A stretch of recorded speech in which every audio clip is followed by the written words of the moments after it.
कामकाजी बहू। रवीना के 2 बच्चे थे। वो एक बड़ी कंपनी में काम करती थी। उसके ऑफिस जाने के बाद उसकी सास उसके बच्चों को संभाला करती, लेकिन रवीना को इसकी कोई कदर नहीं थी। एक दिन रवीना अपनी माँ से फोन पर कहती है, मम्मी क्या बताऊं, मेरी सास तो बिल्कुल अच्छी नहीं है। वो समझती नहीं है कि मुझे कितना काम करना पड़ता है। एक तो ऑफिस तक का लंबा सफर और फिर 9 घंटे लगातार काम। बैठे बैठे तो मेरी पीठ अकड़ जाती है। खुद तो सारा दिन घर में मजे करती है, जब मन करा सोए, जब मन किया खाए। तभी उसकी सास वहां आ जाती है। अच्छा माँ, मैं बाद में आपको फोन करती हूँ। जी मम्मी जी, कोई काम है क्या आपको? क्या हुआ?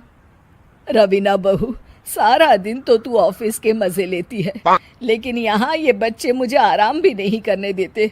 मेरी तो तबीयत खराब हो रही है। तो आपको लगता है कि मैं दफ्तर में मौज करती हूँ? आपको क्या समझाऊं, छोड़िए। माँ, काम करना भी जरूरी है। मजबूरी नहीं होती तो मैं खुद ही अपने बच्चों को देख लेती। अब आज तो छुट्टी है ना, आज तो कम से कम घर का काम कर ले। बहू काम शुरू करती है। बच्चे के साथ काम करना उसके लिए असंभव हो जाता है। वो जाकर बच्चा सास को देती है और कहती है, मम्मी जी जरा बच्चा तो पकड़ लीजिए, मैं घर का काम कैसे करूं? जैसे मैं करती हूँ रोज बच्चे के साथ। तुझे बताऊं तो तू सोचती है कि कोई बड़ा काम तो है नहीं, बच्चा तो सोता रहता है। अब देख लिया। खैर, बस मैं यही तुझे समझाना चाहती थी। ला, बच्चा मुझे दे और काम कर। बहू मुंह बनाकर वहां से चली जाती है। वो मन में सोचती है, बात तो सही है, बच्चे के साथ घर का काम करना असंभव है।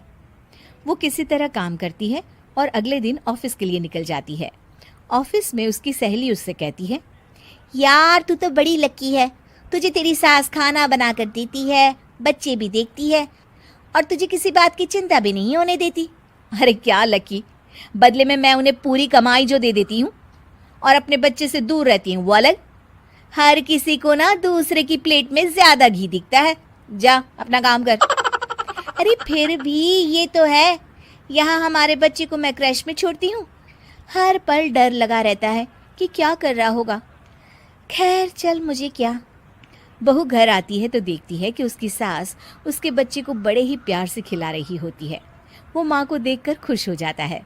बहू मन में सोचती है कि बात तो सही है, सासू माँ सारा दिन काम करती है, मैं ऑफिस से आकर भी काम नहीं करती हूँ। वो सास के पास जाती है और कहती है, माँ जी थक गई आप? और क्या, सारा दिन चक्कर घीनी की तरह पूरे घर में घूमती रहती हूँ और अब उम्र भी नहीं रही। लेकिन चल तू बता, क्या हुआ, कुछ काम है क्या? बहू कुछ नहीं कहती, मुस्कुराकर वहां से चली जाती है। लेकिन अगले दिन सुबह सुबह बहू सास से पहले उठकर उन्हें चाय देती है। अरे आज सूरज कहाँ से उगा है, तू पहले उठ गई। चल अच्छा किया, मरने से पहले तेरे हाथ की चाय तो पी ली। चलो अब चलकर किचन में लगूं। माँ जी, आपको आज से काम करने की जरूरत नहीं है। काम करने की जरूरत नहीं है मतलब? क्या तू करेगी आज से सारा काम? इतने अच्छे तो हमारे नसीब नहीं है भाई। नहीं माँ जी, मैं नहीं करूँगी, ना ही आप करेंगी, बल्कि ये करेगी। तभी वहाँ एक काम वाली बाई आ जाती है। ये कौन है बहू? माँ जी, ये नौकरानी है और आज से सारा काम यही करेगी। मुझे माफ़ कर दीजिए माँ जी, मैं नहीं समझ पाई कि आप थक जाती हैं। आज से आप सिर्फ आराम करिए और मुन्ने के साथ खेलिए। और सास बहू बच्चे के साथ खेलने लग जाते हैं।